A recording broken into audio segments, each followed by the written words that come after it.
సంవత్సరం తెలంగాణలో 12 లక్షల మంది కొత్తగా రిజిస్ట్రేషన్స్ చేసుకుంటున్నారు. దేనికోసం అనుకుంటున్నారా? కొత్తగా ఫ్లాట్స్ పర్చేస్ చేయడానికి, ఓపెన్ ప్లాట్స్ని కొనడానికి, ఇంకా ఓపెన్ ప్లాట్స్ మీద ఇల్లులు కట్టుకోవడానికి. ఈ 3 కేటగిరీస్లో 12 లక్షల మంది రిజిస్ట్రేషన్స్ అనేవి చేసుకుంటున్నారు. అండ్ ఇంకొక షాకింగ్ ఫ్యాక్ట్ ఏంటో తెలుసా? ఈ మొత్తం 12 లక్షల్లో 85% న్యూ రిజిస్ట్రేషన్స్ ఇలా ఈ కొత్త ఫ్లాట్స్ని పర్చేస్ చేయడానికి మాత్రమే వెళ్తోంది. సో ఇప్పుడు ఇలా కొత్తగా రిజిస్ట్రేషన్ చేసుకునే ప్రతి ఒక్కళ్ళకి మనకి ఫ్లాట్ కరెక్టా, ఓపెన్ ప్లాట్ కరెక్టా, లేకపోతే ఓపెన్ ప్లాట్ మీద ఇల్లు కట్టుకుంటే కరెక్టా అన్న డెసిజన్ కరెక్ట్గా తెలుసుకోవడం రాకపోతే ఒక్కసారి హోమ్ లోన్ తీసుకుంటే 25 to 30 years ఈఎంఐ రాంగ్గా పే చేయాల్సి ఉంటుంది. వాళ్ళకి ఫినాన్షియల్గా కూడా చాలా పెద్ద దెబ్బ పడే ఛాన్సెస్ ఉంటుంది. సో అందుకే ఇవాల్టి వీడియోలో మనము మీరు ఫ్లాట్ తీసుకోవాలా, ఓపెన్ ప్లాట్ తీసుకోవాలా, లేకపోతే ఓపెన్ ప్లాట్ తీసుకొని దాని మీద మీకు కావాల్సిన ఇల్లు కన్స్ట్రక్ట్ చేసుకోవాలా, మీకు ఏది రైట్ డెసిజన్ అని చెప్పి క్లియర్గా డేటా బ్యాక్డ్ ఆన్సర్స్తో ఒక ప్రాపర్ ఎక్సెల్ షీట్ని యూస్ చేసుకొని మనం అర్థం అనేది చేసుకుందాం. సో ఫస్ట్ కేస్ సినారియో మనం ఒక అపార్ట్మెంట్ లేదా ఫ్లాట్ తీసుకుందాం. ఈ అపార్ట్మెంట్ అవ్వచ్చు, ఫ్లాట్ అవ్వచ్చు, ఎవరు కన్సిడర్ చేస్తారు అని అంటే ఒక వర్కింగ్ ప్రొఫెషనల్ ఉన్నారు, అతనికి ఆఫీస్ చాలా దూరం అవుతుంది, బట్ ఒక 5-10 kilometers దూరంలో ఒక అపార్ట్మెంట్ ఉంటే ట్రావెల్ టైం సేవ్ అవుతుంది కదా, వాళ్ళు ఎక్కువ ప్రిఫర్ అనేది చేస్తుంటారు. లేదు అని అంటే ఇంట్లో పెద్దవాళ్ళు ఉన్నారు, లేకపోతే చిన్నపిల్లలు ఉన్నారు, వాళ్ళకి స్కూల్స్ అవ్వచ్చు, హాస్పిటల్స్ అవ్వచ్చు, లేకపోతే టెంపుల్స్ అవ్వచ్చు, లేకపోతే ఏదైనా సరే అమ్యూనిటీస్ అవ్వచ్చు, మెట్రో అవ్వచ్చు, హైవేస్ అవ్వచ్చు, రోడ్స్ అవ్వచ్చు, ఇవన్నీ దగ్గరగా కనెక్టెడ్గా ఒకటే దగ్గర ఉంటే బాగుంటుంది అని ఎవరైతే ఆలోచిస్తారో వాళ్ళు కూడా ఈ అపార్ట్మెంట్స్ అనేవి కూడా ప్రిఫర్ చేస్తుంటారు.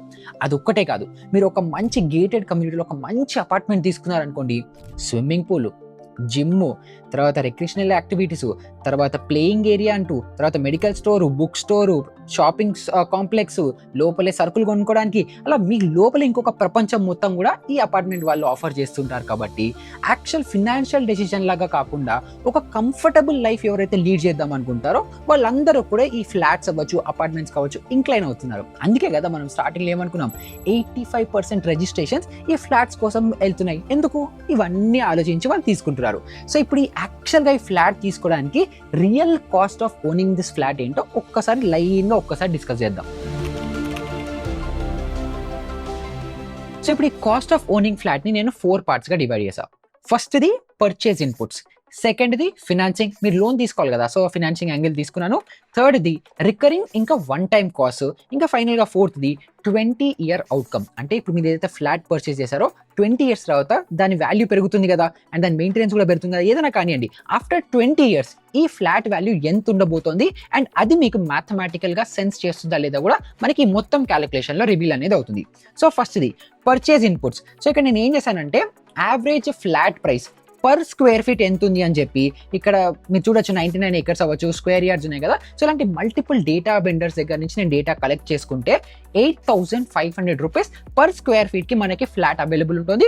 మంచి ఏరియాలో, ఏదో పిచ్చి Tier 2 Tier 3 లాంటి ఏరియాస్లో కాకుండా హైదరాబాద్లో మంచి ప్రైమ్ ఏరియాలో మీరు ఒక ఫ్లాట్ తీసుకోవాలంటే పర్ స్క్వేర్ ఫీట్ ఎంత ఉంటుంది అని క్యాలిక్యులేట్ చేస్తే 8,500 to 9,000 అరౌండ్గా మనకి వాల్యూ వస్తుంది.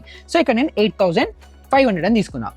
తర్వాత టిపికల్ సైజ్ ఎంత, ఒక ఫ్లాట్ టిపికల్గా ఎంత ఉంటుంది అని కూడా చూస్తుంటే అరౌండ్ 1,700-1,800 దగ్గర నుంచి 2,000-2,200 మధ్యలో కూడా మనకి 2 BHKలు 3 BHKలు అవైలబుల్ ఉంటాయని చెప్పి కూడా డేటా సజెస్ట్ చేస్తుంది. సో కంఫర్టబుల్గా ఒక 2 BHKని ఎగ్జాంపుల్గా తీసుకుంటే 1,800 స్క్వేర్ ఫీట్ ఉంటుంది కాబట్టి 1,800 స్క్వేర్ ఫీట్ని కూడా నేను ఎగ్జాంపుల్గా తీసుకున్నాను. సో ఇప్పుడు ఫస్ట్ మనం ఏం చేయాలి, 8,500 మల్టిప్లైడ్ బై 1,800 స్క్వేర్ ఫీట్ చేస్తే బేస్ కాస్ట్ అంటే ఒక ఫ్లాట్ని జస్ట్ మనం కొనుక్కోవాలంటే 1.53 crore rupees మనకు అవుతుంది. సో ఆ వాల్యూ కూడా ఇక్కడ వచ్చేసింది. ఇప్పుడు జస్ట్ మనకి ఏదైతే ఫ్లాట్ ఫీ ఉంటుందో, ఫ్లాట్ రేట్ ఏదైతే ఉంటుందో అది ఒక్కటే సరిపోదు కదా, దాన్ని రిజిస్ట్రేషన్ చేసుకునేటప్పుడు దాని stamp duty, registration, transfer duty ఇలాంటివన్నీ పడతాయి. కాబట్టి దానికి యావరేజ్ కాస్ట్ మనకి 6% ఉంది. సో 6% నేను యావరేజ్ యాడ్ చేస్తే నాకు ఎంత వస్తుంది, 1.62 crore rupees అవుతుంది. సో జస్ట్ మనకు ఒక అపార్ట్మెంట్ని మనం ఓన్ చేసుకోవాలి, దాన్ని మనకు రిజిస్ట్రేషన్ అయిన తర్వాత మనకు కాస్ట్ వచ్చేసి 1.62 crore rupees వస్తుంది.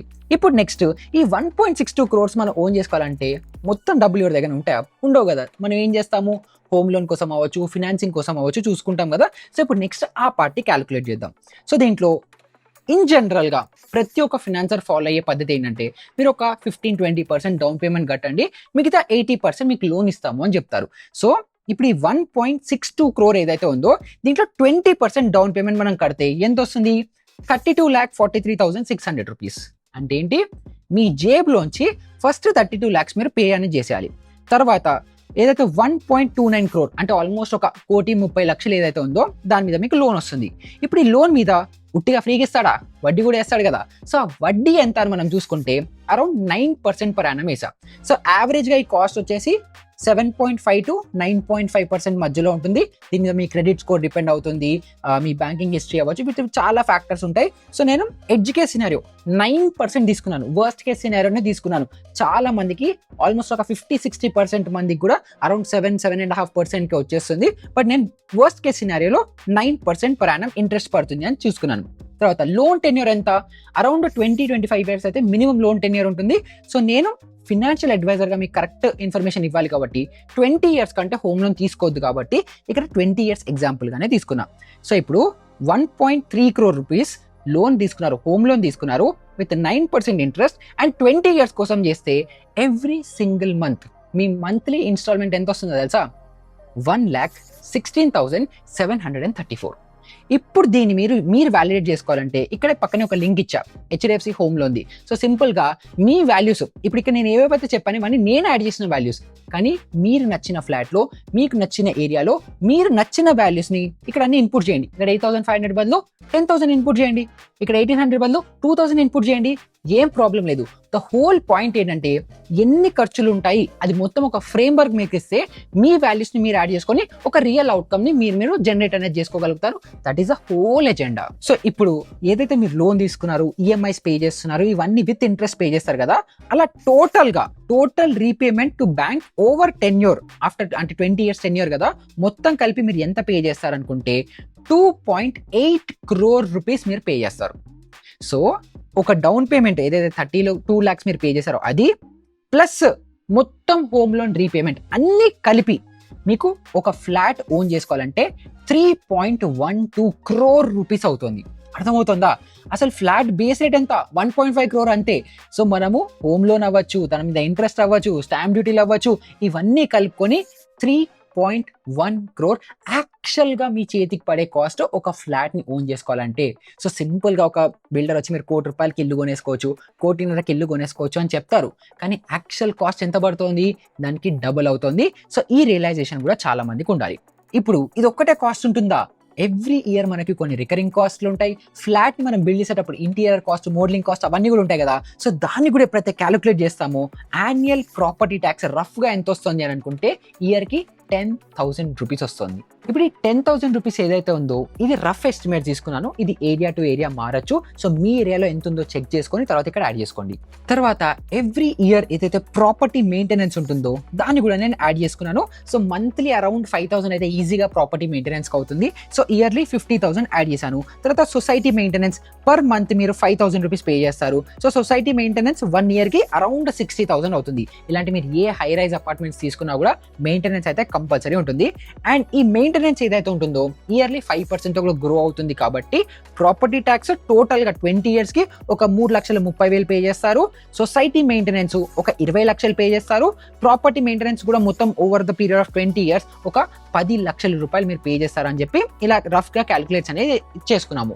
తర్వాత మీ మంచి బ్యూటిఫుల్ కొత్త ఫ్లాట్ కదా, ఈ కొత్త ఫ్లాట్కి జస్ట్ అలా ఉట్టిగా వదిలేస్తారా, బోస్గా వదిలేస్తారా, ఇంటీరియర్లు చేయించుకుంటారు, ఫాల్స్ రూఫింగ్లు చేయించుకుంటారు, ఫర్నిచర్లు చేసుకుంటారు, ఇలా ఏవో చేసుకుంటారు కదా, వాటన్నిటికీ అయ్యే అడిషనల్ కాస్ట్ ఒక 10 lakh rupees నేను వేసేసాను. So interior furnishing 1 time cost ఏదైతే ఉందో అది 10 లక్షలు వేస్తే ఇప్పటికీ total associated cost over tenure ఎంత వచ్చింది అని అంటే 43,14,617 rupees వచ్చింది.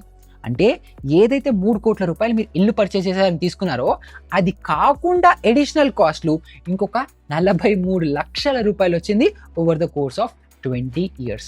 సో ఇప్పుడు టోటల్ కాస్ట్ ఆఫ్ ఓనర్షిప్ అంటే ఏదైతే మనం 3.1 crore కట్టామో అది ప్లస్ ఈ 43 lakh రెండు కలిపితే ఎంత వచ్చింది, 3.55 crore rupees వచ్చింది మీ అపార్ట్మెంట్ని మీరు ఓన్ చేసుకోవడానికి. అంటే 20 ఏళ్ల తర్వాత మీ చేతికి అపార్ట్మెంట్ రావడం కోసము మీరు 3.5 కోట్ల రూపాయలు స్పెండ్ చేశారు. అండ్ ఇప్పుడు ఈ ఫ్లాట్ ఏదైతే ఉందో ఈ 20 yearsలో అప్రిసియేషన్ జరుగుతుంది కదా, ఈ అప్రిసియేషన్ ఎంత జరిగింది అని చెప్పి డేటా ప్రకారంగా మనం చూసుకుంటుంటే ఇప్పుడు మనం కథలు వింటూ ఉంటాము, హైదరాబాద్లో రియల్ ఎస్టేట్ భూమి అయిపోతుంది, ప్రతి ఫ్లాట్ 100% రిటర్న్స్ ఇచ్చింది, 200% రిటర్న్స్ ఇచ్చింది, ఎకరం 200 కోట్లకు పోతుంది, ఇవన్నీ ఉన్నాయి.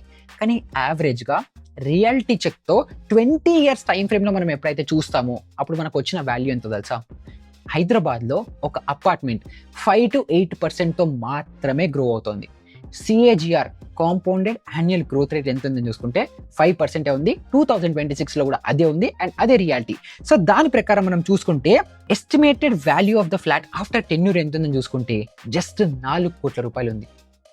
మీరు మొత్తం కాస్ట్ ఆఫ్ ఓనర్షిప్పే 3.5 crores అయింది and me estimated flat value just 4 కోట్ల రూపాయలే ఉంది. ఎందుకు? మీ ఫ్లాట్ బేస్ వాల్యూ మీద కదా రేట్ పెరిగేది. బేస్ వాల్యూ ఎంత ఉంది? 1.5 ఉంది. సో దాంతో 5%తో గ్రోత్ అయితే అది 4 కోట్ల వరకు వెళ్ళింది. మిగతా ఏదైతే 40 లక్షలు అవ్వచ్చు, హోమ్ లోన్ ఇంట్రెస్ట్ అవ్వచ్చు, ఇవన్నిటివి కూడా మీరు అడిషనల్ యాడ్ ఆన్ కాస్ట్లు కాబట్టి మీ ప్రాపర్టీ వాల్యూలో అవన్నీ అవ్వవు. కాబట్టి మీరు అట్ ది ఎండ్ 20 ఇయర్స్ తర్వాత యాక్చువల్గా మీరు గెయిన్ చేసుకునే ప్రాపర్టీలో మానిటరీ టర్మ్స్లో వాల్యూ ఎంతైతే ప్రాఫిట్ వస్తుందో మీకు ఎంత అని చూసుకుంటే అది జస్ట్ 50 lakh rupees మాత్రమే. అంటే ఓవర్ ద కోర్స్ ఆఫ్ 20 ఇయర్స్లో అబ్సల్యూట్ రిటర్న్స్లో 14% మాత్రమే సంపాదించుకున్నారు. అండ్ దాన్ని 1 year by year break down చేసుకుంటే జస్ట్ అరౌండ్ 0.5 to 0.7% CAGRతో గ్రో అయింది. బ్యాంక్ FDలో వేసినా కూడా మీకు 5 to 6% వస్తుంది. అలాంటిది ప్రాపర్టీలో ఇన్వెస్ట్ చేస్తే 0.7% మాత్రమే రిటర్న్స్ వస్తున్నాయి.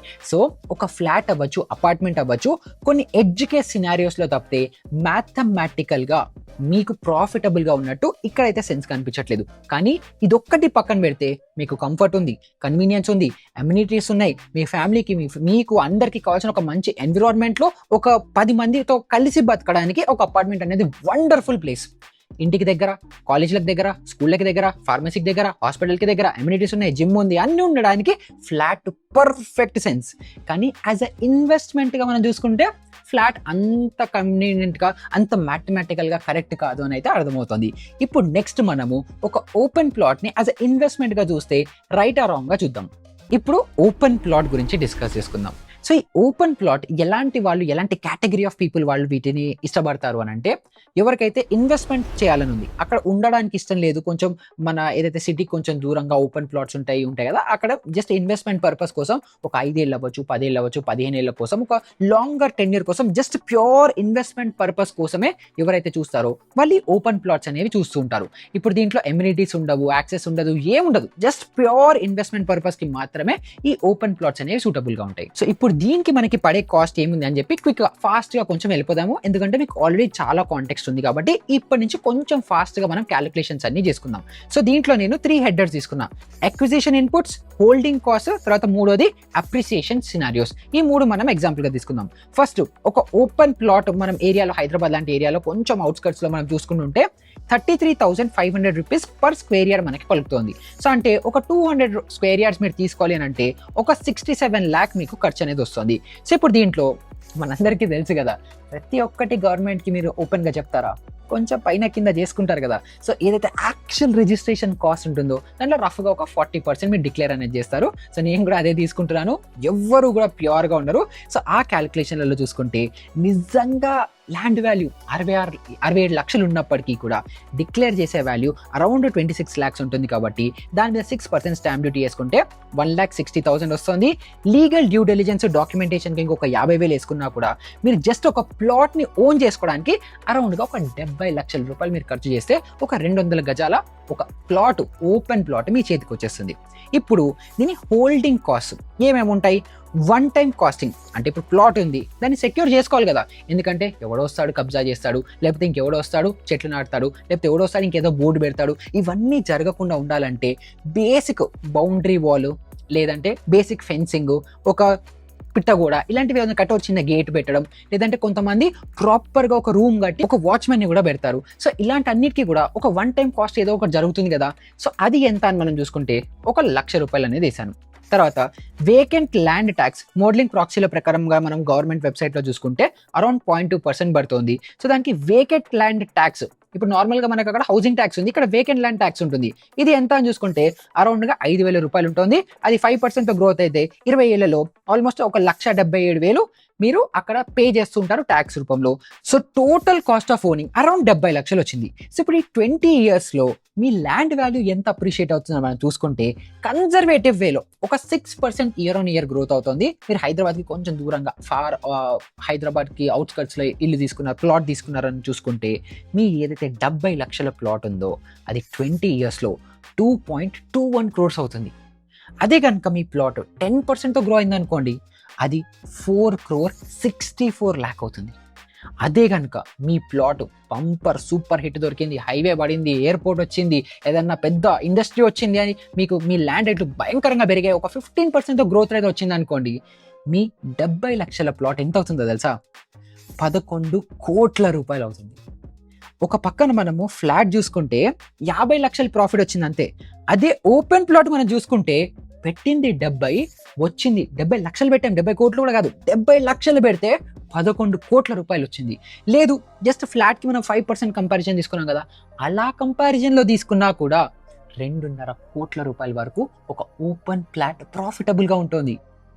ఇప్పుడు ఈ ఓపెన్ ప్లాట్ చూడడానికి వినడానికి అంతా బాగానే ఉంటుంది, కాకపోతే మీరు కరెక్ట్గా ఓపెన్ ప్లాట్ని ఎత్తుక్కోవాలి, తర్వాత మాఫియాలు కబ్జాలు ఇవన్నిటి నుంచి చూసుకొని కొంచెం బయటపడడానికి కొంచెం కష్టంగా ఉంటుంది. సో ఆ విషయం కేర్ఫుల్గా ఉండండి. ఇప్పుడు third case scenario, open plot ఉంది, దీని మీద మన సొంత ఇల్లు కట్టుకోవాలి. సో ఇక్కడ కాస్ట్ కూడా డబుల్ అవుతుంది. ఫస్ట్ ల్యాండ్ కాస్ట్, దాని మీద కన్స్ట్రక్షన్ కాస్ట్, రెండు చేసుకుంటే ప్రాఫిటబుల్లా కాదా ఒక్కసారి చెక్ అనేది చేద్దాము.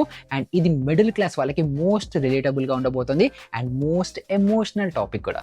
ఇప్పుడు మన విల్లా లేదా ప్లాట్కి కొంచెం మనకి హెడర్స్ అనేవి పెరిగిపోతాయి, ఎందుకంటే ఫస్ట్ ల్యాండ్ ఉంది, తర్వాత మళ్ళీ ఇల్లు ఉంది, తర్వాత ఇంటీరియర్లు ఉంటే అన్ని ఉంటాయి, కాబట్టి అన్ని కలిపి టక్క టక్క టక్క టక్క క్యాలిక్యులేట్ అనేది చేద్దాము. ఫస్ట్ ఇది land acquisition cost, second construction, third development fees, fourth finishing, fifth management, sixth contingency and total project cost, seventh financing, 8 ongoing expenses, తర్వాత ఫైనల్ గా 20 years అవుట్కమ్ ఎంత ఉంది అండ్ రియాలిటీ చెక్. ఇలా 1 by 1 ఒక్కొక్కటి మనం అన్ని డిస్కస్ అనేది చేసుకుందాము. First land acquisition cost. So ఇక్కడ నేను పర్ స్క్వేర్ యార్డ్ 75,000 రూపీస్ తీసుకున్నాను. ఎందుకు అని అంటే మన ఫ్లాట్ మనం మంచి ప్రైమ్ ఏరియాలో, మంచి కొండాపూర్ లాంటి ఏరియాలో ప్రైమ్ ఏరియాలో తీసుకున్నాం కదా, మరి ల్యాండ్ కూడా దాంతోనే కదా కంపేర్ చేయాలి. యాపిల్ టు యాపిల్ కంపారిజన్ ఉండాలి, యాపిల్ టు ఆరెంజ్ కాదు కదా. సో అందుకనే ల్యాండ్ రేట్స్ కూడా పర్ఫెక్ట్ గా రెండు మ్యాచ్ అయ్యేలాగా చూసుకుంటే పర్ స్క్వేర్ యార్డ్ 75,000 రూపీస్ మనం తీసుకొని ఒక 250 స్క్వేర్ యార్డ్స్ ప్లాట్ కనుక మీరు తీసుకుంటున్నారు, మంచి ఇల్లు కంఫర్టబుల్ ఇల్లు కట్టుకోవాలంటే ఒక 250 స్క్వేర్ యార్డ్స్ అయితే మినిమం పే చేయాలి.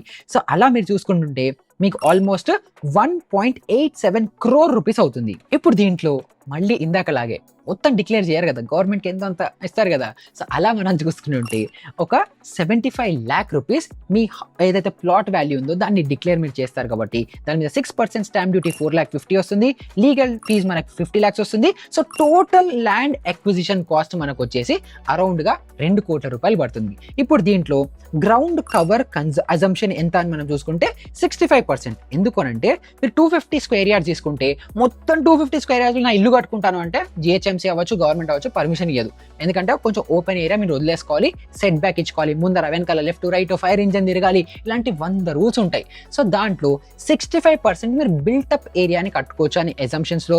అలా ఒక 3 ఫ్లోర్లు కట్టుకుంటున్నారు అనుకుంటే 2,250 స్క్వేర్ ఫీట్ మీరు ఇల్లు కట్టుకోవచ్చు ఒక్క ఫ్లోర్లో. సో అప్పుడు ఎంత అవుతుంది, మొత్తం బిల్టప్ ఏరియా వచ్చేసి 4,388 స్క్వేర్ ఫీట్ వస్తుంది.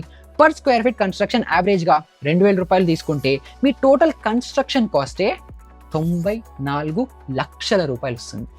94 లక్షల రూపాయలు జస్ట్ కన్స్ట్రక్షన్ కాస్ట్.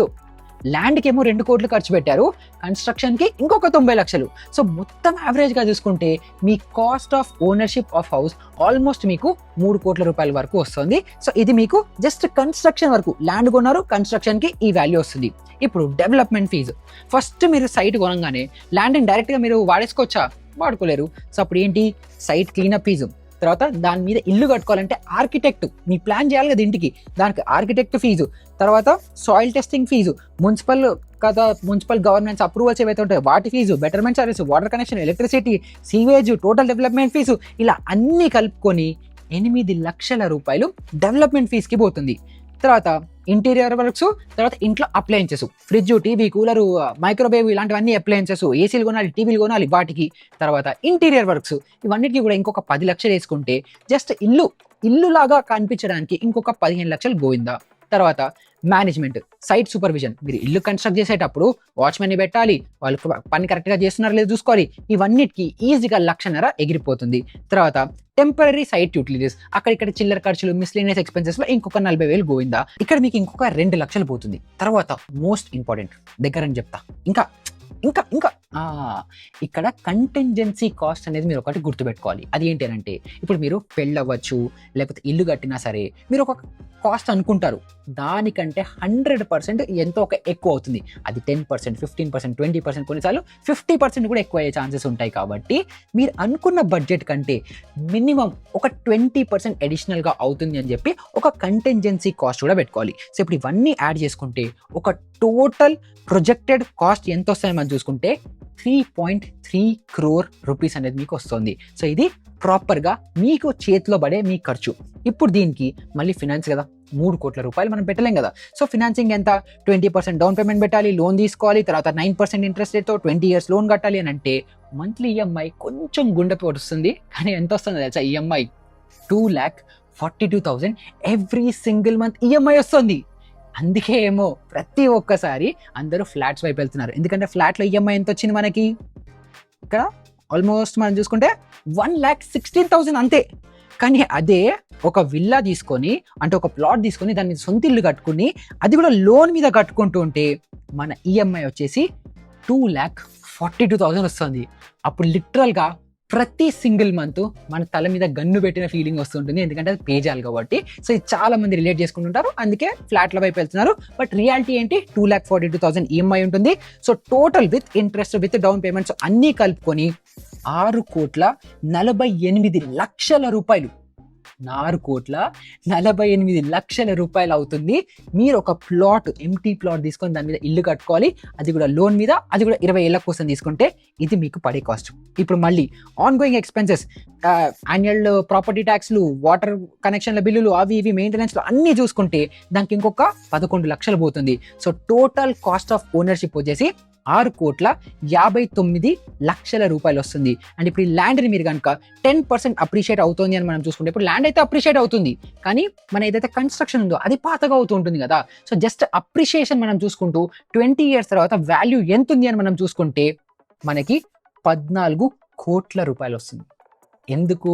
ఒక అపార్ట్మెంట్లో మనకి ల్యాండ్ ఉంది, ల్యాండ్ మీద బిల్డింగ్ కట్టాము. సో ఈ ల్యాండ్ చిన్నది, కానీ బిల్డింగ్ ఎంతైతే ఉందో ఈ మొత్తం అందరూ కూడా ఇదే ల్యాండ్ని షేర్ చేసుకుంటారు.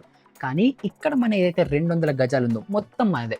సో ల్యాండ్ వాల్యూ ఎంతైతే పెరుగుతుందో మొత్తం మనకే వస్తుంది. కాబట్టి మనకి 14 కోట్ల రూపాయలు మొత్తం కూడా మన చేతిలో అనేది వస్తాయి. So cumulative profit or loss ఎంత అని చూసుకుంటే 7.4 crore రూపీస్ మనకి ప్రాఫిట్. అంటే టోటల్ అబ్సల్యూట్ వాల్యూలో మనం చూసుకుంటే 113% గెయిన్లో మనం ఉంటాం. ఫ్లాట్ని పర్చేస్ చేస్తే ఎంత ఉంది? జస్ట్ 14%. అంటే దానికంటే ఇది 10 times ఎక్కువ గెయిన్ మనకుంది. 113% గెయిన్. అంటే ఇయర్లీ బ్రేక్ డౌన్ మనం చూసుకుంటే కూడా 2.33% క్యాగర్తో అనేది గ్రో అవుతుంది. సో ఇప్పుడు ఈ రెండు చూస్తే అది పెద్దగా రిటర్న్స్ ఇవ్వట్లేదు, ఇది పెద్దగా రిటర్న్స్ ఇవ్వట్లేదు.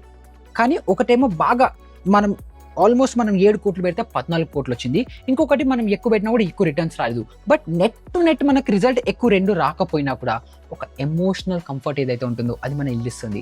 మనము మన సొంత ఇల్లు ఏదైతే ల్యాండ్ పెట్టి ఇల్లు కట్టామో అది మన ఫ్యూచర్ జనరేషన్స్కి ఇవ్వడానికి కూడా ఒక మంచి అసెట్ లాగా, ఒక ఆస్తి లాగా మనకి యూజ్ అనేది అవుతుంది. సో అలా ఎమోషనల్ యాంగిల్లో కనుక మీరు చూస్తున్నారంటే ఈ మ్యాథ్, ప్రాఫిట్, లాస్ అన్నీ పక్కన పెట్టి హ్యాపీగా సొంత ఇల్లు కట్టుకోండి. అలా కాకుండా నేను ఆఫీస్కి వెళ్ళాలి, నా పిల్లల ఎడ్యుకేషన్ స్కూల్ దగ్గర ఉండాలి, నా వైఫ్కి షాపింగ్ మాల్స్ లేకపోతే నా వైఫ్ ఆఫీస్కి వెళ్తుంటే వాళ్ళకు కూడా కంఫర్ట్ ఉండాలి, సేఫ్టీ ఉండాలి, సెక్యూర్గా ఉండాలి, మెయింటెనెన్స్ చూసుకోవద్దు, ఒక కమ్యూనిటీలో ఉండాలి, మొత్తం సేఫ్టీ అండ్ సెక్యూరిటీతో ఉండు, నాకు జిమ్ ఉండాలి, స్విమ్మింగ్ పూల్ ఉండాలి, వాకింగ్ పార్క్ ఉండాలి, పిల్లలు ఆడుకోవడానికి ఉండాలి, డాగ్ పార్క్ లోపలే ఉండాలి, స్కూలు, మ్యూజియం, ఇలా ఏది కాస్తే అన్ని నాకు ఒకటే కమ్యూనిటీలో ఉండాలి, నేను ఒక లోపలనే ఇంకొక ప్రపంచంలో బతకాలి అని అనుకుంటే హ్యాపీగా కన్వీనియన్స్ కోసం ఫ్లాట్ అనేది తీసుకోండి. సో అట్ ది ఎండ్ మీకు అపార్ట్మెంట్ బెస్టా, లేకపోతే ఓపెన్ ప్లాట్ బెస్టా, లేకపోతే ఓపెన్ ప్లాట్ తీసుకొని విల్లా కట్టుకొని బెస్టా అని నేను ఎవరు చెప్పడానికి చెప్పండి, నేను ఎవరిని? అది అట్ ది ఎండ్ చాయిస్ మీదే. మీకు ఏది ఎమోషనల్‌గా, లాజికల్‌గా మీకు ఏదైతే హ్యాపీనెస్ ఇస్తుందో దాన్ని చూజ్ చేసుకోండి. నా పనేంటి మీకు రియాలిటీ చెక్ చెప్పడం. అది మీకిచ్చేసాను. అండ్ ఈ ఎక్సెల్ షీట్ ఏదైతే ఉందో ఇది కూడా డిస్క్రిప్షన్‌లో ఇస్తాను. సో మీరందరూ ఏం చేయొచ్చు, లింక్‌ని క్లిక్ చేయండి. ఎక్సెల్ షీట్ వస్తుంది. దీంట్లో మీ వాల్యూస్‌ని ఎంటర్ చేయండి. మీ కాస్టింగ్స్ అవ్వచ్చు, మీ వాల్యూస్ అవ్వచ్చు, మీకు ఏవేవి ఉన్నాయో అన్నీ మీరు యాడ్ చేసుకుంటే real cost of ownership of all these 3 assets ఎంత అని చెప్పైతే మీకు క్లారిటీ వస్తుందో అప్పుడు మీరు లైఫ్‌లో షాక్ తినకుండా ప్రాక్టికల్, లాజికల్ డెసిషన్స్ అనేవి తీసుకుంటారు. సో ఈ వీడియో వాల్యుబుల్‌గా అనిపించిందని అనుకుంటున్నాను. సో వాల్యూ పొందారు, ఏదైనా కొత్తగా నేర్చుకున్నారు అని అనిపిస్తే ప్రతి ఒక్కళ్ళతో షేర్ చేయడం మర్చిపోకండి. అండ్ ఎవరైతే హైదరాబాద్‌లో 85% మంది రియల్ ఎస్టేట్‌లో ఎవ్రీ టైమ్ ఫ్లాట్స్ కొనడంలో ఇన్వెస్ట్ చేస్తున్నారో వాళ్ళలో కొంతమందికి హెల్ప్ అయ్యి, వాళ్ళలో కొంతమంది అచ్చా! మనం ఫ్లాట్‌ని ఎందుకు కొంటున్నామన్న రియాలిటీ చెక్‌తో రియల్ డిసిజన్స్ తీసుకుంటారని అనిపిస్తే వాళ్ళతో షేర్ చేయడం మర్చిపోకండి. ఇలాంటి ఇంకొక మంచి ఇంట్రెస్టింగ్ వీడియోతో మళ్ళీ మీ ముందరికి వస్తాను. అప్పటి వరకు గెట్ బై.